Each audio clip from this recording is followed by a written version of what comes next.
You're watching 11 Alive Morning News. 11 minutes of nonstop news starts now. We are looking at heavy rain throughout the area. Scattered thunderstorms will be around even this afternoon, some of which could be on the strong severe side, already leading to some flooding. We'll have all the details for you coming up.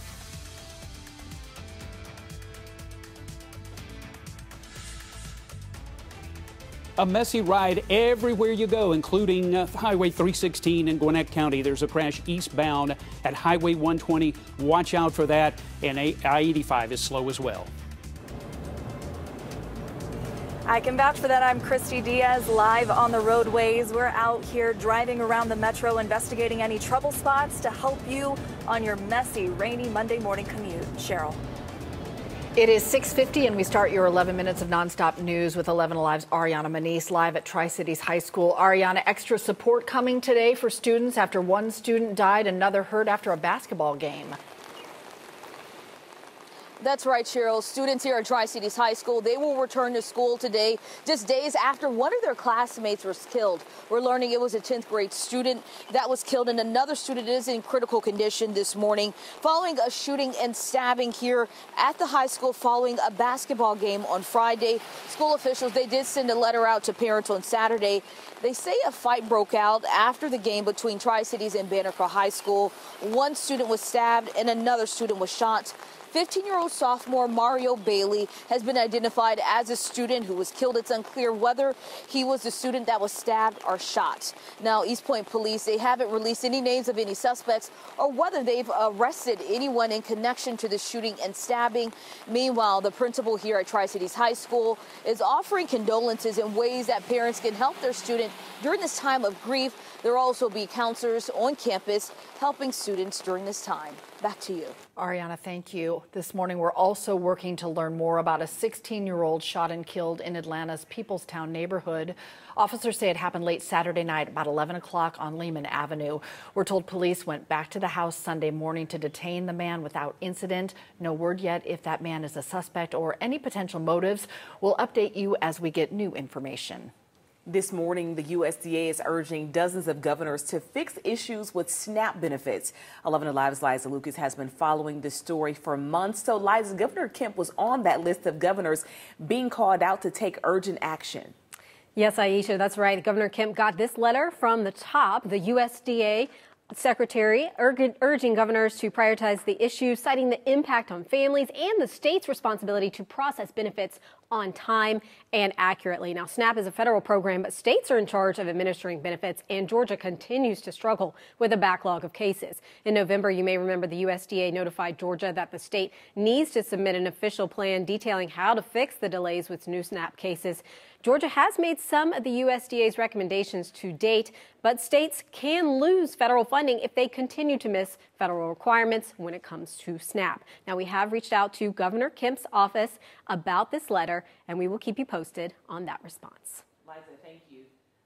Buford Highway is back to normal this morning after a homeless encampment fire shut down lanes for several hours yesterday morning. It happened at the bridge at Lennox Road and Buford Highway connector. GDOT came out to inspect the damage of the bridge and opened it a short time later. And that was Look at Your Top headline. Oh, that radar behind you is just cooking. Oh, yeah, it has been all morning long. In fact, last night we saw that rain coming down, has been heavy at times. A couple thunderstorms rolled through the area as well. Most of those thunderstorms now way down to the south of us. We're looking at that heavy rain over toward the Athens area. You can see we got that red in there, Danielsville down through Athens. Yeah, covering most of Clark County there. You're looking at very heavy rain, not a whole lot of lightning strikes. I haven't seen very many lightning strikes here, but even surrounding that orange is some heavy rain coming down from Commerce over toward Winder, almost into Lawrenceville. You have some moderate rain there, also around the city as well. Around the perimeter, got some moderate rain coming down.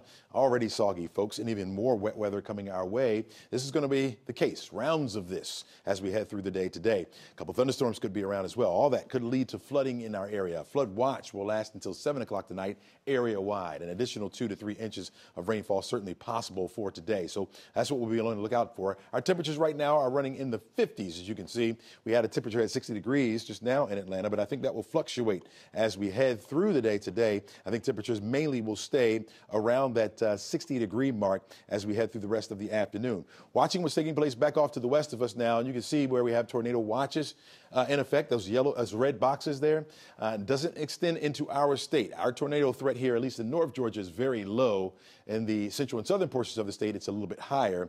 You see that stationary boundary just to the north of us. There's that front. We're in between that. And so, yeah, we could see some severe weather around the area. The level 1 threat from Atlanta northward. That means isolated strong to severe thunderstorms are possible. The level 2 threat just south of the city down toward Macon is where it's a little bit more likely. Our major threat will be the heavy rain, which is what's leading to the flooding.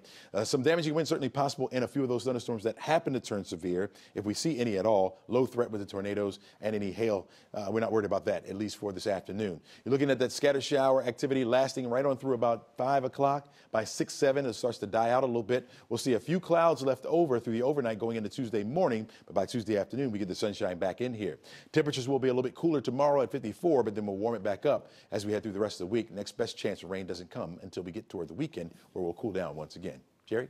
Brand new problems in Clayton County. A crash I-75 northbound near Mount Zion Boulevard. Look at the backup.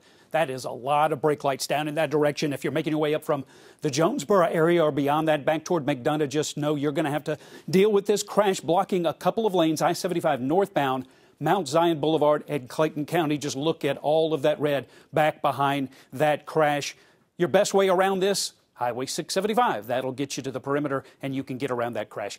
85 has been a mess as well. Christy Diaz has been slowly working her way in from the Lawrenceville area with a lot of rain on the windshield. Christy, how you going? I can say we have finally broken free, Jerry. Coming in from Lawrenceville, once you hit the perimeter, then it starts to break up and the heavy traffic loosens up a little bit. We are now inside the perimeter, headed southbound on 85. We just passed the Druid Hills Road exit, and you can see we're going pretty normal, 55, and it's good. The biggest distraction here is the rain, all of the spray, and you're still getting some of that misty fog in front of you, which makes it hard to see in the dark. So be extra careful as you get out on the roads this morning. Aisha. Christy, thank you. The Georgia legislature is almost halfway through the session, so the pressure is on to drum up support for pending bills. Advocates for the visually impaired, they plan to gather at the Capitol this morning to do just that and push for a new Braille literacy bill. So Braille is a system of reading and writing through touch, but advocates say Georgia students who are blind or visually impaired, they don't always have reliable access to the literacy program, and they say this aims to close those gaps. It would authorize school districts to provide instruction in Braille to blind or visually impaired students. This morning, a table tennis prodigy from Fulton County leaving for the World Championships in South Korea. Amber Liu's 15, a sophomore at Johns Creek High School. She's sweet and quiet, but in competition, she's fierce. So it's really, really fast. Describe what it's like when you get in the zone. All the other noises you can't really hear, and even if you're injured or something, you don't feel that when you're playing. She started when she was 7 years old. Her ultimate dream is the Olympics. Best of luck, Amber, at the world competition. We got to see Amber in action, and we couldn't even see the ball. It's true. Yeah, we couldn't even fast. see it. Stay safe out there. The rain's going to keep on going. These guys will keep working for you. We'll hand it off to the Today Show.